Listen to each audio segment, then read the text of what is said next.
What's up, y'all? This is John and Mike back for another episode of the Nothing Finer podcast. We're not live tonight. It's my fault. Stream didn't schedule the way it was supposed to. I'm gonna take credit for it because y'all know I don't do technology very well. So I'll go ahead and just say that's on me. But we're really excited for the episode tonight. We are talking about G Day. Obviously, it is next weekend. Talking about what to watch for during that game. Candler Cook is going to be joining us here in a minute. He's been on a few times, but if you haven't heard him, he former walk-on at the University of Georgia under Mark Richt, wrote the book From Underdog to Bulldog. We always love having Candler on. Mike, are we allowed to say the bullet point that's in the intro? Are we allowed to talk about that yet? I think we can. I've seen a handful of other people that won stuff like put it Okay, out. I'm out in the go street, so I ahead. You think made we're good. you made the biggest push for it. Go ahead. I will let you do the honors. All right, so we didn't say it last week. We started to allude to it, but thanks again to everyone that voted for us in Connect Savannah's Best of 2024 contest. I mean, we were in a couple different categories, and proud to announce that thanks to everyone's voting early and often, we were named Best Local Podcast in Savannah for 2024. So thank you guys. Appreciate it. Yeah, no, Huge, huge. it is going to do a lot for us. We're going to actually go to an event on May 16th to celebrate with all the other winners. Um, and just because I'm a little petty, I will say we beat out a podcast that is sponsored by Connect Savannah. Um, That we did.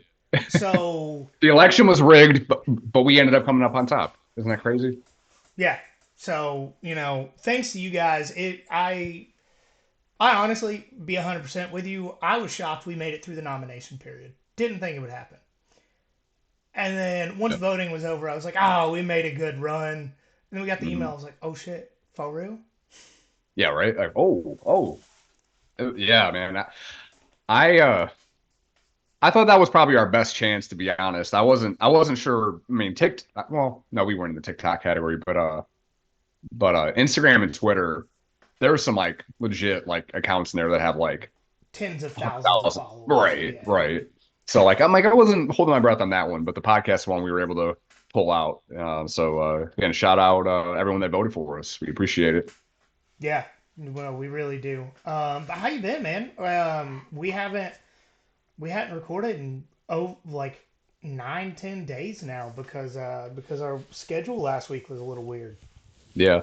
I've been good. We got back from yeah. One of the reasons why we recorded early last week was the family's going out of town. We're going to Orlando or Kissimmee for about what 5 6 days or whatever.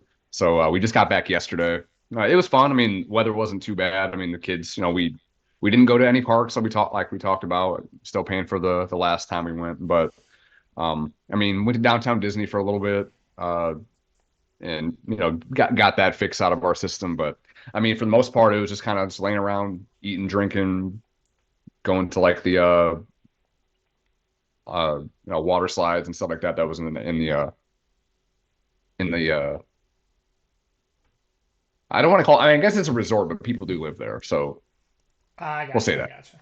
Yeah, it's weird. It's like there's actually people that live there. Like 95% of the people don't, but there's a few actual residents there. It's like there was a bus that stopped outside of our condo a few times, like letting kids like on and off. So that was like a school bus. So Huh. pretty crazy. But yeah, man, it was fun though. One thing I did learn though is that now that Skyla has a personality, my daughter, she just turned 15 months. She does not like being in the car more than like 30 minutes, right? Like she'll Oh, start freaking out. So our coming back yesterday, we were in and out of traffic for like 7 hours. It's supposed to be like a 4.5 hour drive. It was like seven. welcome to I-4. No, well, it wasn't. You know what? Actually, I mean, I-4 was bad for a little bit, but the worst part was actually once we got about 35 miles out of Savannah, coming north up Really? 95. It was stop and go for most of that time. It was hell. Like we probably spent half of our drive just doing that. It was bad. There's no other option, but That's awful. it's what it is. Yeah. But one last thing. Reason why I brought that up is we're going to see my family again in Michigan in June, and our plan was to drive up. I'm not driving everybody up there. There's not a chance in hell. So what I might end up doing is just buying Jen a ticket, and then she can fly the baby up there herself, and I'll just meet her. Yeah, that's it's not a terrible idea.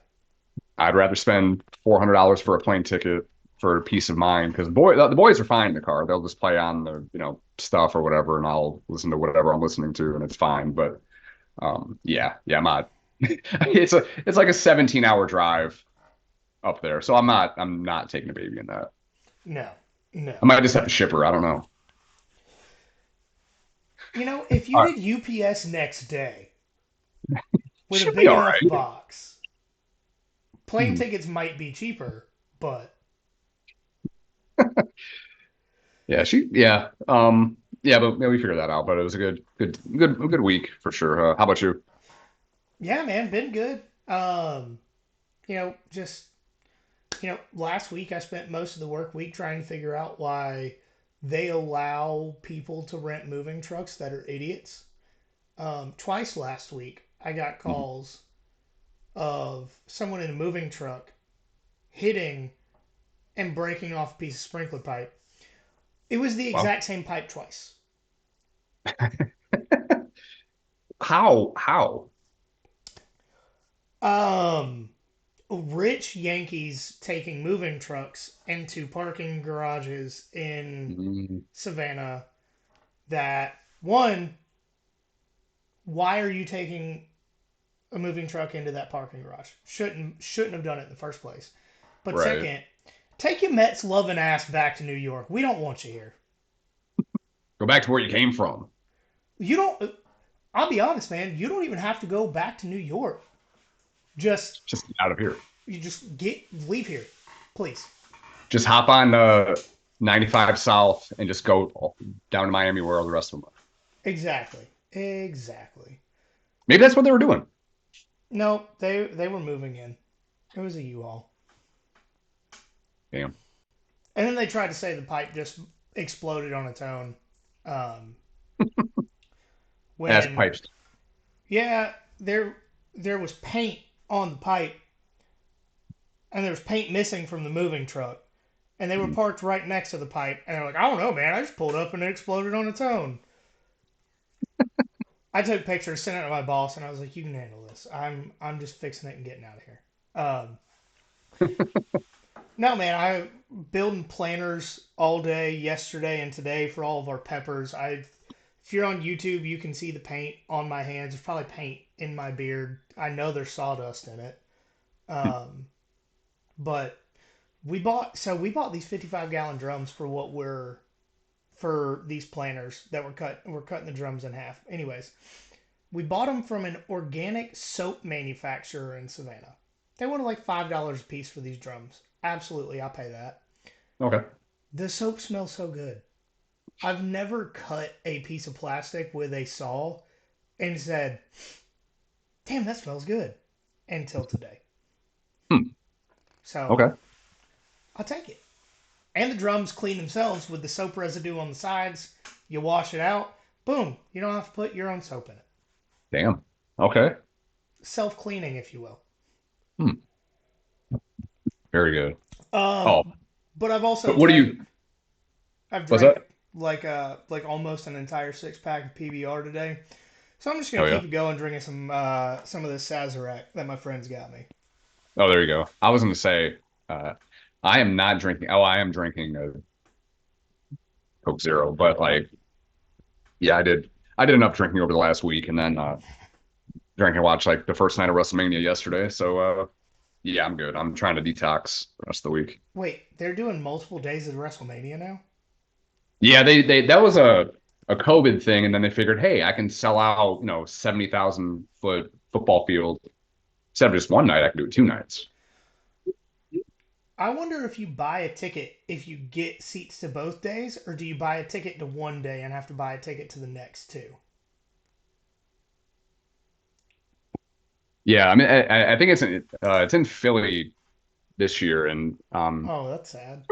yeah, yeah. Yesterday, like The Rock wrestled for the first time in no, they said 8 years, but it's been longer than that because I think the last match he had was like 6 seconds, so that doesn't count. Did he win? He did. Him and Roman Reigns beat Cody Rhodes and Seth Rollins. So there we go. And they're doing night two right now. So if I seem distracted a little bit, it's probably because I'm just checking in on that. Is Already it had a couple title still? paint. Does it still cost like $150 to pay for WrestleMania?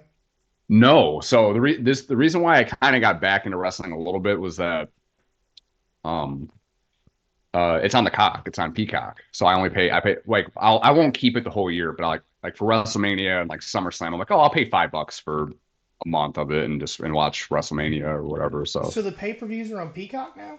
yep, it's on the cock. Oh, okay. You might have talked me into getting back into it because I used to just I got out of it because I'm not gonna pay for the pay-per-views, and the website I use to watch the UFC pay-per-views doesn't have WWE events. Right. So now, you know, It's it's manageable now. it is.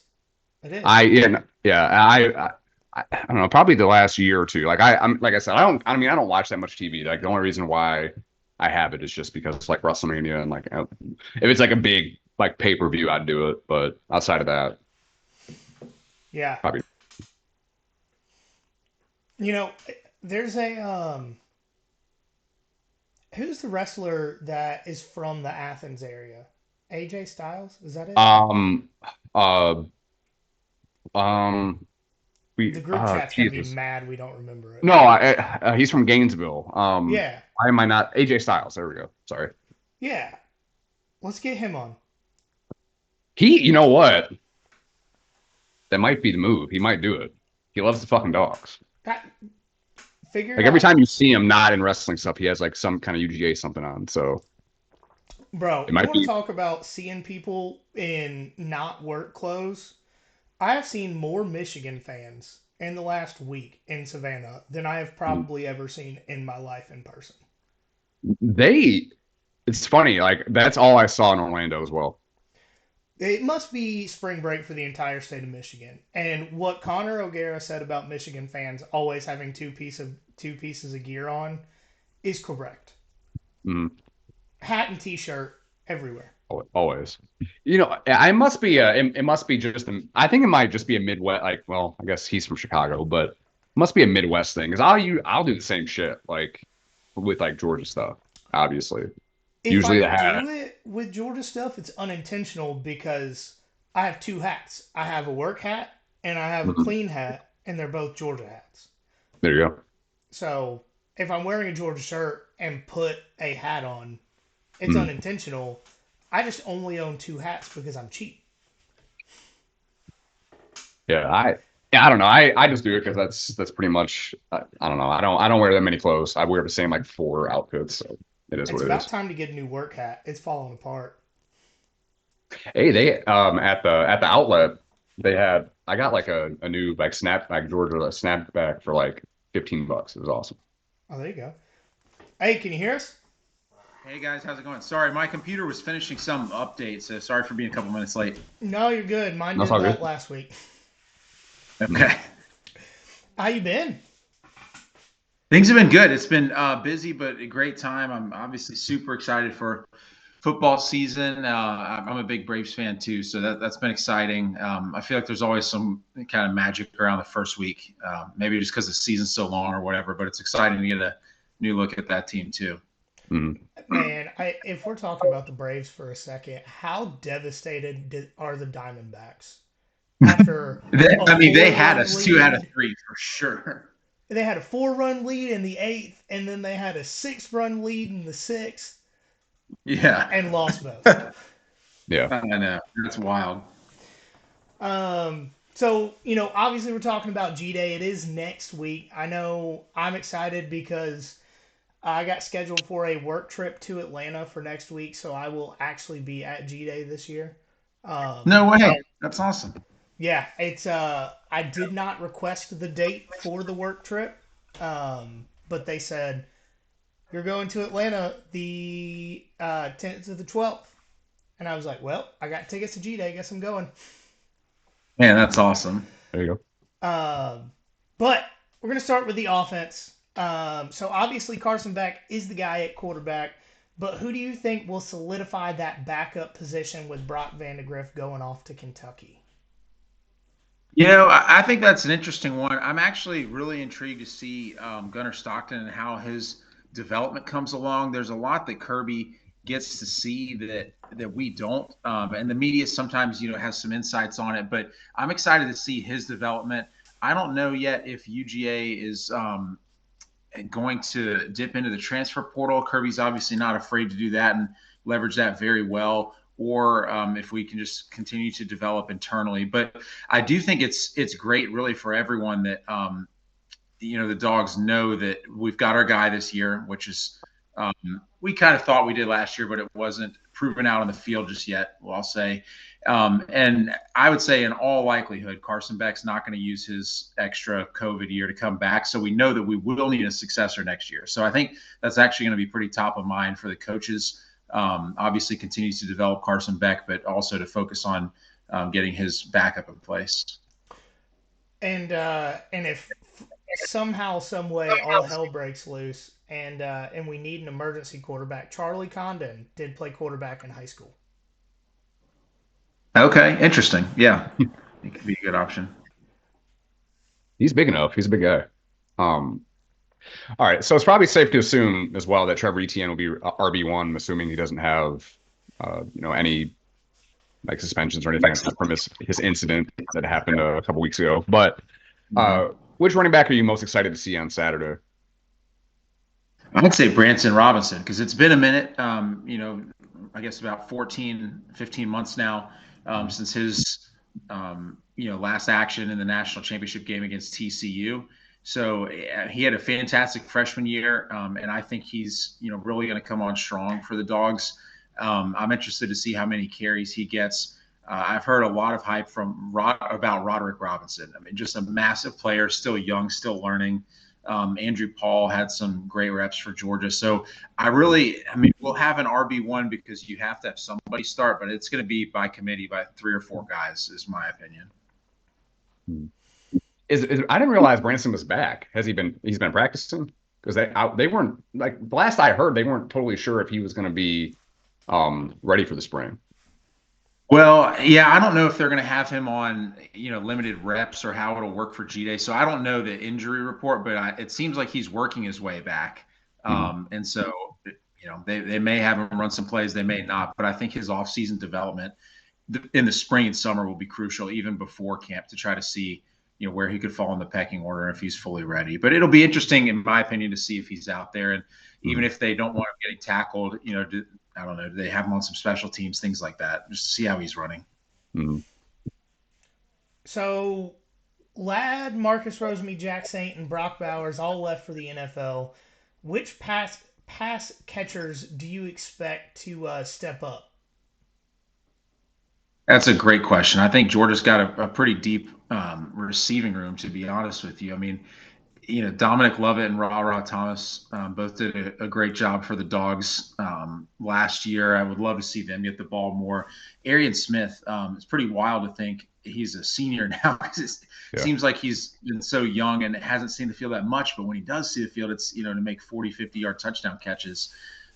So I'm very excited to see if he can stay healthy a full year. I think he would do a great job for the Dogs. I think we're set at tight end again. I mean, Oscar Delp is a premier tight end, and so Dylan Bell obviously had a great role last season and even ran the ball some for us. So I think we'll be throwing the ball his way a lot. So to me, Georgia is not short for talent at all at the receiver position, and it's a lot easier to get the ball to those guys when you have as talented of a quarterback as Georgia does. Which new wide receiver are you most excited to see Saturday? That's a good question. It's tough because there are a handful of different ones. But if I had to pick one, I would probably go with it's a tough one. Maybe Sokovia White. I know he was like highly touted, Georgia guy. So interested to see what he can do. London Humphreys is I going to be know a a good lot one of too that I want to see. Yeah, a lot of people would give Humphreys as that answer too. I mean, he obviously Yeah. had a great season with Vandy, so Mhm. I think it'll be interesting to see where those guys fit in. Mhm. I really just hope that if Michael Jackson III gets a touchdown, his celebration is the moonwalk. That's my number one goal if he gets a touchdown. Um, but who do you think fits that safety valve role left open with Brock and Ladd moving on to the NFL? I actually think it'll be Dominic Lovett, and then the second answer would be Oscar Delp. I mean, Georgia targeted Lovett a good amount last year compared to some other receivers, and I think as he's now even more familiar with the offense and with Carson Beck, that they'll continue to look his way. And Oscar Delp had already been contributing to the offense, and so now there are a lot of reps that are up for grabs with Bowers gone. And I think Delp is, in the same threshold of athleticism that Bowers is overall, and so is going to be trusted to run the same type of offense and get a similar amount of touches. Mhm. So the starting offensive line going from left to right, looking like Ernest Green, Dylan Fairchild, Jared Wilson at center, Tate Ratledge, and then Xavier Truss over there at right tackle. So it looks like it's pretty much set on the offensive line. But can you see any of these guys getting beat out, whether it's in the spring or in the summer or prior to game one against Clemson? I don't think so prior to game one. It seems like those guys each have a good lead there. I think Georgia will probably focus on developing some depth.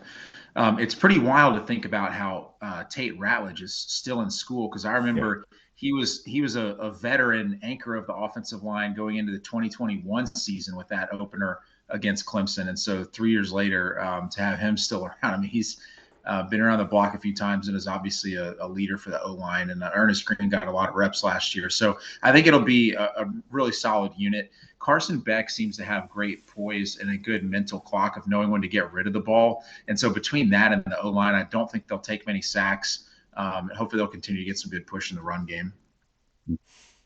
And just hitting on Ernest Green just a little bit, watching him game by game get better last year was one of my favorite parts of the season because first few games he lit up some sacks. He was real young, brand new left tackle, and then towards the end of the year there were plays where he was taking on elite pass rushers and just throwing them to the ground.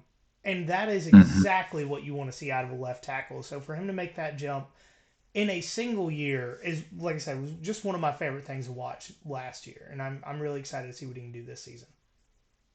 I agree. I think that's excellent. He was a guy that we kind of all had circled as someone to watch this time a year ago now. And so, really interesting to see him and his development. And I think he's going to develop into, like one of these all SEC caliber guys that everyone kind of has an eye out for, not just Georgia fans or SEC fans, even. So, are there any other players that you're excited to see on offense that we haven't talked about? I'm trying to think. We talked through all the running backs. I'm excited to see, all four of them. 'Cause I think it's going to be a great season where this time we already know we have a great passing attack, which is going to open up the rushing game even more. Um, I'm excited to see some of the depth built on the offensive line, to see can we really get to 7 or 8 guys that we feel comfortable with playing anytime. But I will say, there's some guys like Lawson Lucky, tight end, who I think can add some depth as a receiver, great run blocker that I'm excited to see. Cole Spear, excited to see if he can have a bigger role in the offense. Those would be two guys I want to keep an eye on, along with Arian Smith and his development, and can he stay healthy for a full season? Mhm. I'll I'll say one thing say, about go ahead. what.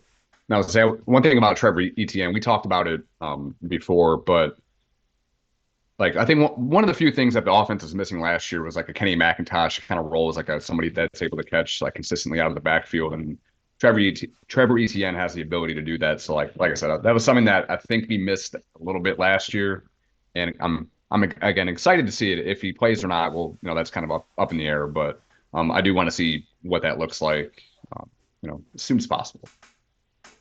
Yeah, I agree. I think he'll be very versatile. I think UGA is going to use him very well in this offense.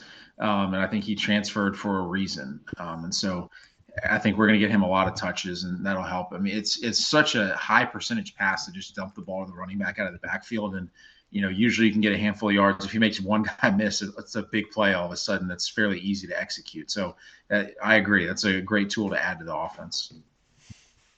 One thing that I am excited to see, and I'm not sure how much we'll actually be able to see it on Saturday for the game, kick return. There were a number of guys last year that did it, and a number of guys that did it at a really high level. But I think Andrew Paul could be really good in that spot. He was making waves there his freshman spring before he got injured.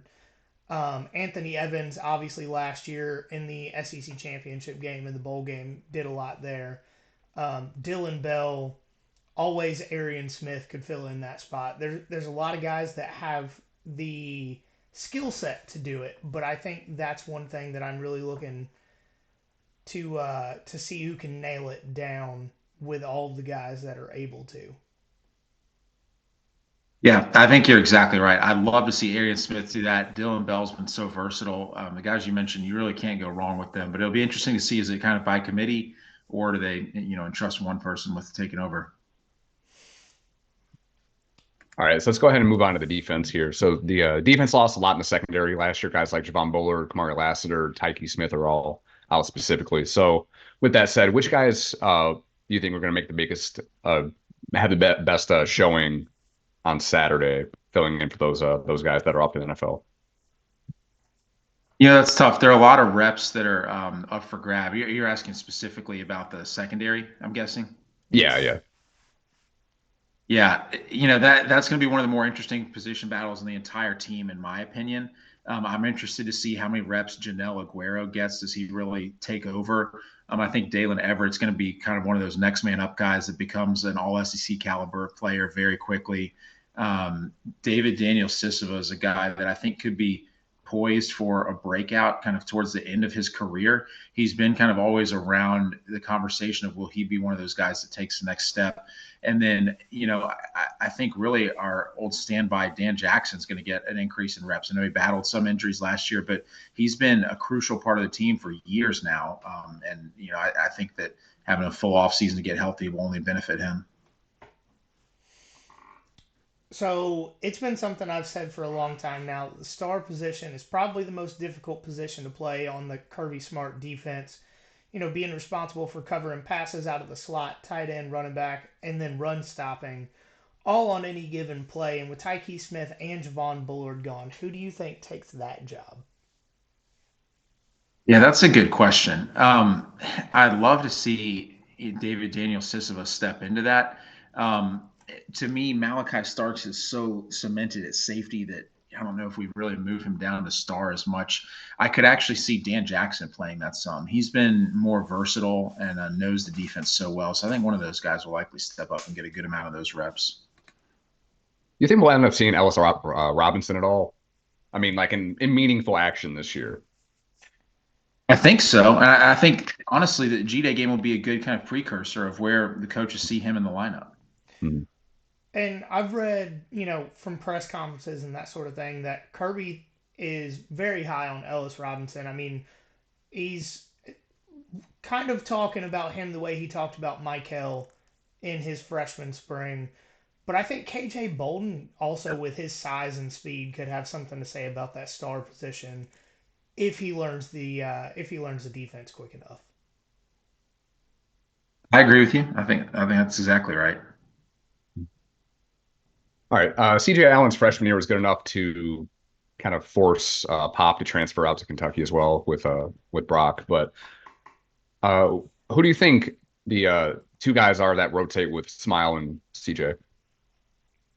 I think Jalen Walker is going to rotate a lot there. He's such a great pass rusher that I almost like him at outside linebacker more, but I know UGA's got their reasons for keeping him an inside linebacker, so I think he'll be on the field quite a lot there. I wouldn't be surprised to see more of Trey Bowles this season as well. Hmm. So on the subject of Jalen Walker, Kirby and the staff kind of created a new position on the defense that has been called the HLB, hybrid linebacker. And Jalen Walker's talked about it quite a bit as he's kind of taken over that role. What are you looking forward to about that position, especially for a guy like Jalen who plays inside and outside so well? Yeah, to me, it's just the level of surprise. I mean, when you line up in the same position every time, it lets offense at least know where you're starting out. I mean, he could be anywhere when we break the huddle on defense, given his skill set and Kirby's ability to use him as such. So I think that could be a really interesting position for him. I'm excited to see, havoc plays that he can cause. We know he can get after the quarterback, but forcing fumbles, making other big plays as well.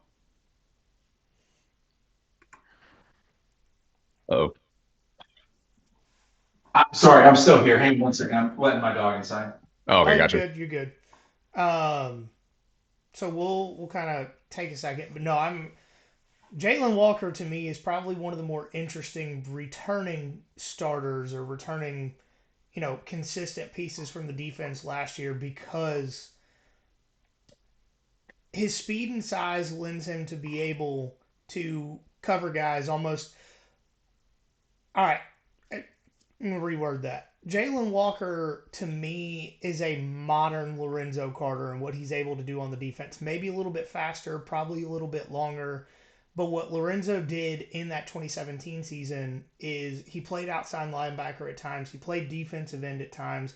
He played the damn star corner at times in that 2017 season. And that's the kind of thing that I could see Jalen doing this year, especially with, like I said, the staff making that new HLB role for him.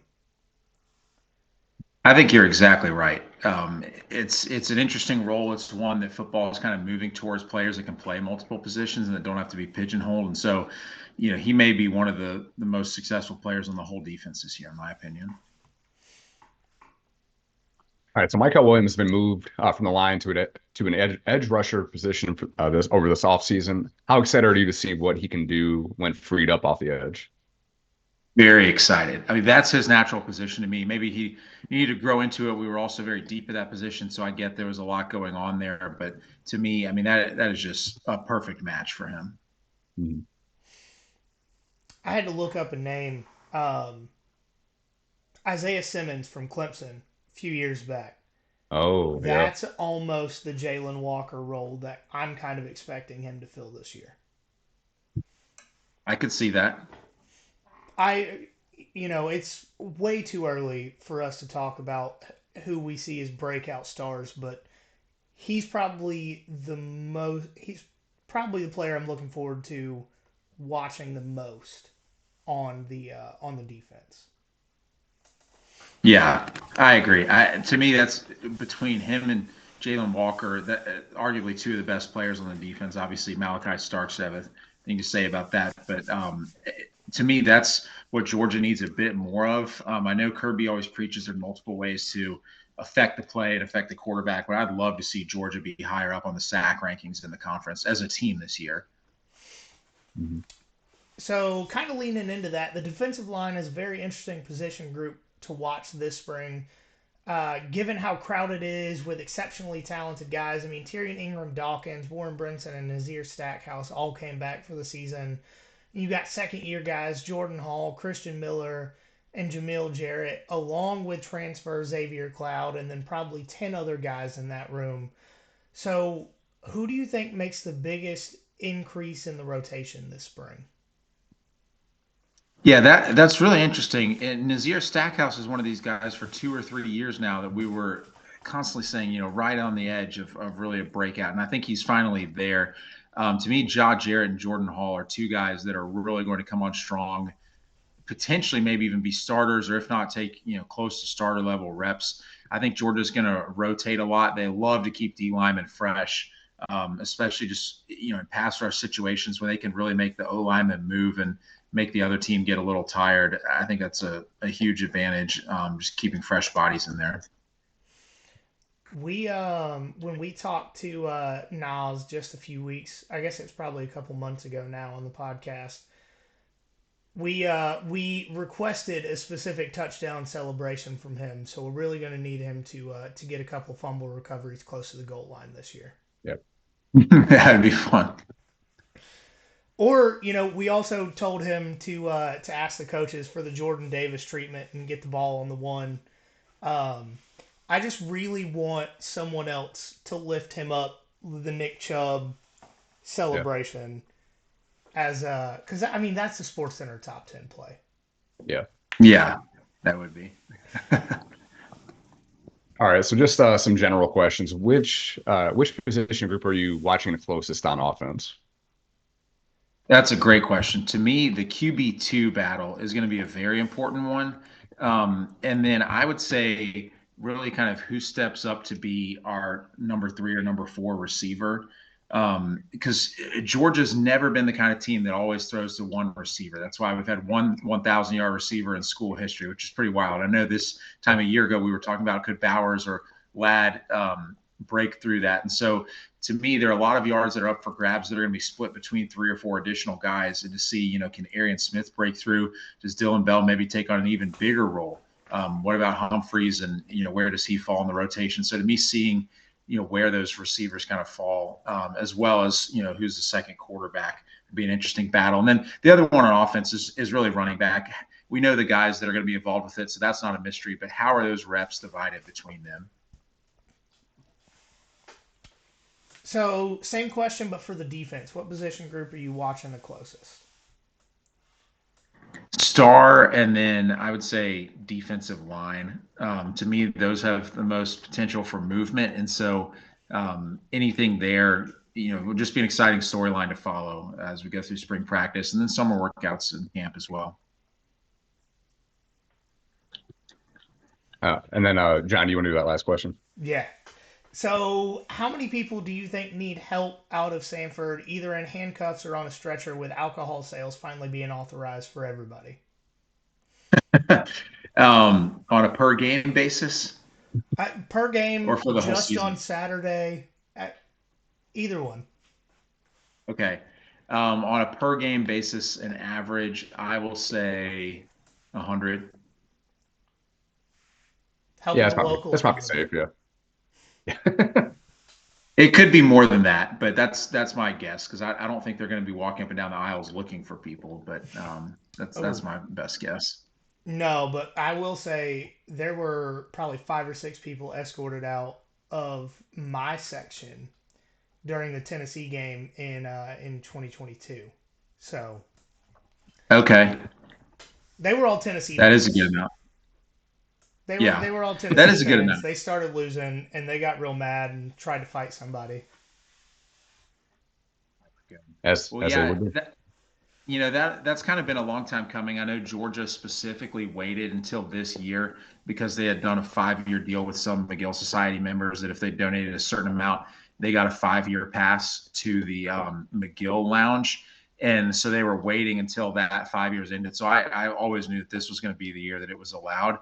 And that was really because they didn't want to sell a 5-year deal and then, during the middle of that, turn around and sell it to everyone. So it was a bit of a money grab, but I at least like that other schools have allowed that enough that Georgia's probably had to have seen a blueprint by now of how to handle that responsibly while still generating revenue for the school and making game days as great of an atmosphere as it can be.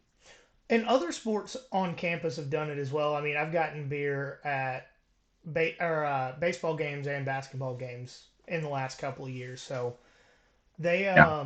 I mean, with how much they charge for it, most people are not going to be able to get drunk in the stadium specifically. Um, Yeah. so I think it'll be safe. It's just for the people, especially the college students, that get pretty toasty outside and then come inside and get 2 or 3, and then next thing you know, are asleep on the bleachers for a noon kickoff in September. Yeah, that's the interesting thing to watch.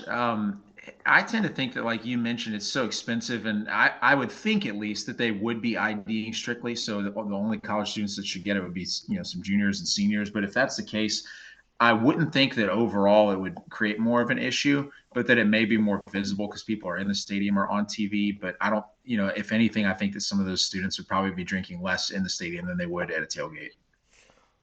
And people have drank in the stadium the entire time. I mean, I as soon as it Yeah, gets below 60 degrees, I'm wearing pants and boots with airplane bottles in my boots. So I'm not the only one. I guarantee you that. sure. No, you're right. No, you're right. And so that's why I don't think it's as big of a deal as people are making it. And you make a great point. They've broken it in at other sports at UGA. And so to me, they've got enough experience with it. I don't think it's going to be as big of a deal as other people are making it out to be. But at some point, Georgia was going to have to join, you know, the modern day and allow that. And thankfully, UGA has been in a great position where they've never had to worry about fan attendance at football games. The SEC in general hasn't had to worry about it as much, but some schools have. Like even Alabama really doesn't sell out that many games anymore. They may sell out 2 or 3 a season, whereas Georgia's got a long list of season ticket holders. And speaking of which, your background, that part in the middle of the 600 level, I've been thinking for years they should wrap that around and close it in a bowl, so still leave the west end zone I open, but agree. allow some of these people that have been donating to actually get season tickets, or pick back up with the young alumni tickets, program that only existed for a couple of years, things like that. But Georgia's had so much demand for tickets and such a great game atmosphere that I think it only helps to bring that in, but bring it in a responsible way. No, I agree. Are you going to the spring game this weekend? I'm not. So you guys will have to let me know how it looks in person. I'll watch it live and then probably catch some highlights afterwards. I got you. I got you. Well, thank you for coming on and talking to us. As always, it's been a great time. Um, with Georgia playing in week 0 this year, I mean, probably talk again in the summer and get ready for the season. Yeah. Yeah, yeah, agreed. I'd like that. I think it's setting up to be a really exciting season. I know Georgia's going to get a lot of hype, almost certainly be number one, possibly even a unanimous number one, just with how consistent we've been, and the turnover with Michigan and Alabama that's happening. And both of them are coming off great seasons. I think Texas and Ohio State will be teams to watch that seem to be kind of just reloading instead of rebuilding some. But it'll be an exciting year. I love starting with Clemson. I don't know if they're going to be a top 5 team like they were a few years ago, but they'll still be a ranked quality opponent. And we'll learn a lot more playing them than Austin P or somebody else in week 1. Hmm. Yeah. No, I hate that there's so long between the spring game and football season because as soon as the Brave It season is tough. starts, I'm Yeah. like, oh, baseball's on, spring games in 2 weeks. All right, football season's here. Wait, nope. We got 3 months, 4 months. Hmm. You're right. No, it is a little different. I wish, it wasn't that long in between, but, it'll be exciting. Camp will be here before we know it. And with that, all the preseason prognostications and talking about how this new playoff format affects everything. I mean, it's going to be interesting. I think there are going to be some teams that are in the playoff, 9 out of 10 years going forward when it's 12 teams instead of 4. Hmm. Yeah, there's a lot of exciting movement, and then who knows what's going to happen with Clemson and Florida State. But That's something to watch too. I Yeah. think later this fall we'll have more info on that, but it'd be a very interesting storyline that could shake things up quite a lot. it seems like every year gets more interesting with college football. It does. Thanks for coming on and talking to us. We're going to talk about some baseball and softball here in a minute, but if you want to get out of here, you are absolutely welcome to, and we appreciate it. Yeah, thanks guys. Appreciate having you guys having me on again. Love talking with you, and let's definitely meet up, whether it's on here or in person soon. But I'd really like to meet up with y'all if you're in town for Georgia Clemson or one of the other home games. Yeah, absolutely. All right, We'll sounds good. uh Yeah. we'll get in touch. Mhm. Okay, thanks guys. All right. Thanks, man. Bye. Bye. All right. Spring sports. A little bit of a disappointing weekend for both baseball and softball. Um, Baseball dropped 2 of 3 to Mississippi State, a ranked Mississippi State team. Be honest, I got a lot to complain about for the last 2 games baseball had. Yesterday, if you hadn't seen it, there were 11 total players ejected in the game yesterday, 5 suspended for the game today. It all started when Mississippi State's catcher, uh, he got somebody out at home and then stood over him yelling, and then kneed him in the ribs as he tried to get up. Benches cleared. It got a little wild. And then in the game today, you could tell once the seventh inning rolled around, the umpire just wanted to go home. Everything was a strike. Everything was Yeah. a strike, with the exception of Georgia pitches. It was like Mississippi State. It was in the other batter's box, strike. Georgia, it was dead center, ball. And that was from the seventh inning to the end of the game. Very frustrating. Um, but I will say, and this is not an indictment on Georgia's baseball team. It's probably more of an indictment on my anger issues. But if I was Wes Johnson or any of the players on the team, that the guy that plays behind you is a quality player, and I see the other team's catcher kneeing my guy in the ribs, I am sprinting out of the dugout and not stopping but throwing a punch at a full sprint. Like Yeah. there's no I'm gonna go up there and puff my chest. I'm getting suspended for multiple games. That's that's not flying. And if Yeah. nobody throws a punch and I'm the coach, my response is, hey, the next three guys that go up to bat, hit them. The pitcher, hit him. I don't Mm, I don't care about the game at this point. Being honest, hit him. Hit him hard. Hit him wherever you think you can, but hit him. You can't be trashy like that and mm. expect to not get something back. And Mississippi State got away with it. They Yeah. had players suspended today, but the umpire let them walk away with the game today.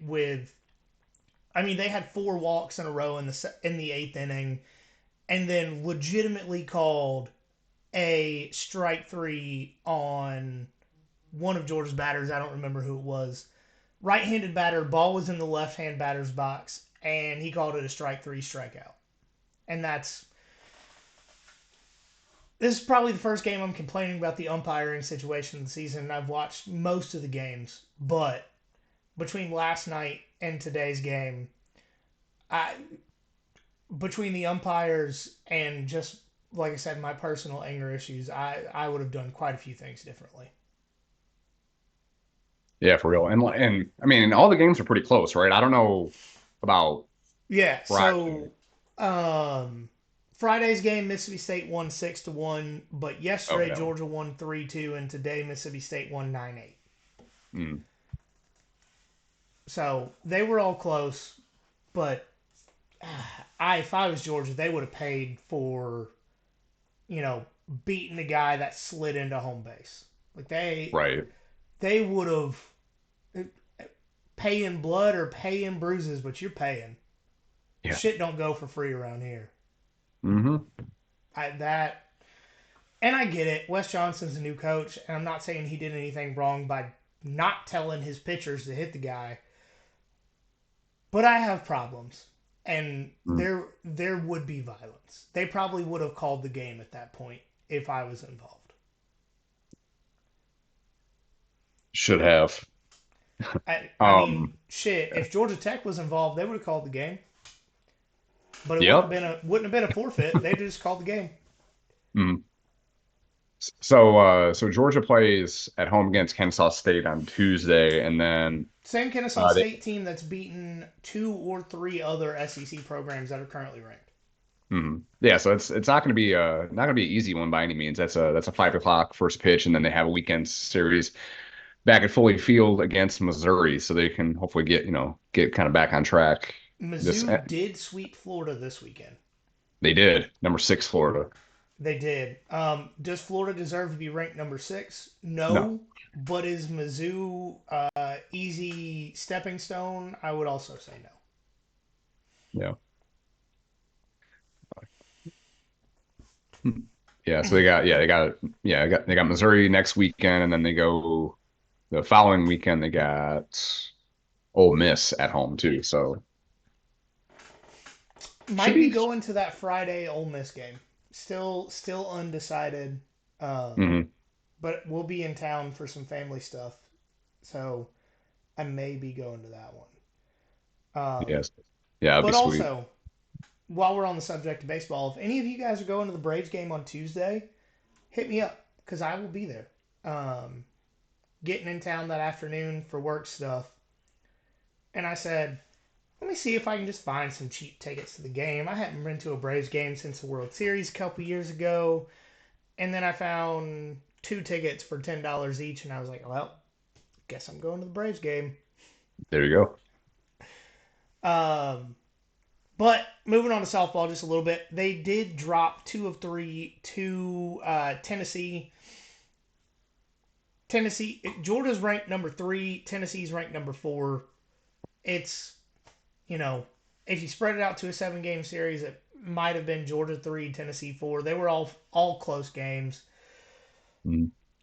Softball in the SEC, I think softball is probably the closest competition throughout the conference of any sport.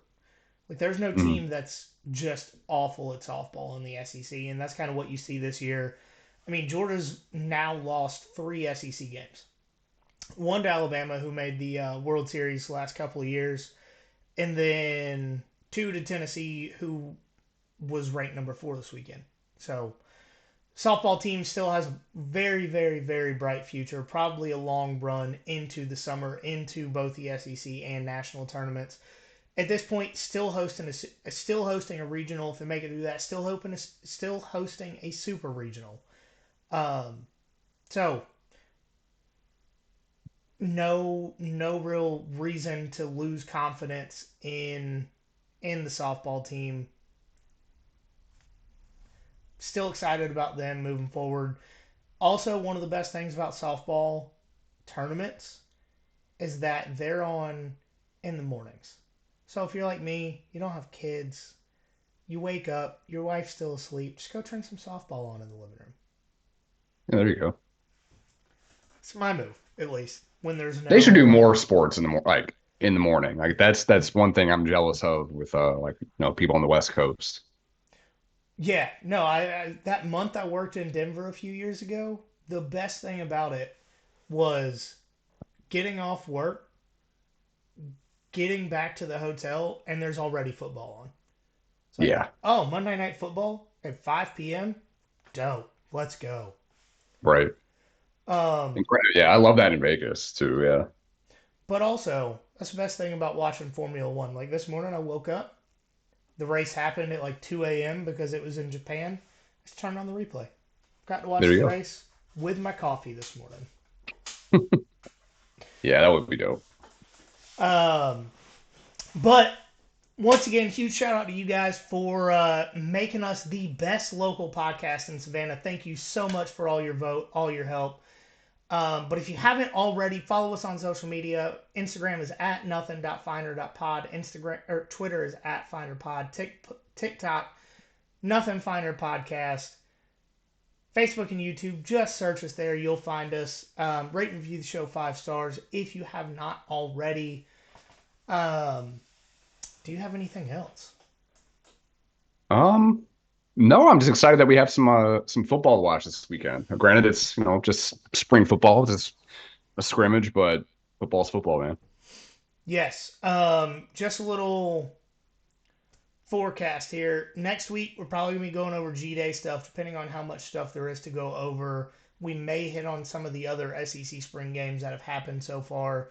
Like Auburn's was on Saturday, and I've already watched some of the highlights. I plan on going back and watching the full thing if I can find it on ESPN. So we are going to do like a breakdown Oh, or at least a quick synopsis of each SEC spring game and probably a couple of others throughout the country that we find interesting mm, in the next few weeks. Sometime in the next month or so. I'm really excited about this episode. It is projecting which group of five team is going to make the 12 team playoff. That's something that I've been doing research here and there for since the college football season ended. So mm. so I'm really excited about that. Just trying to keep y'all updated with what we're doing here in the future. But as always, remember guys, there is nothing finer in the land. And a drunken master Georgia fan.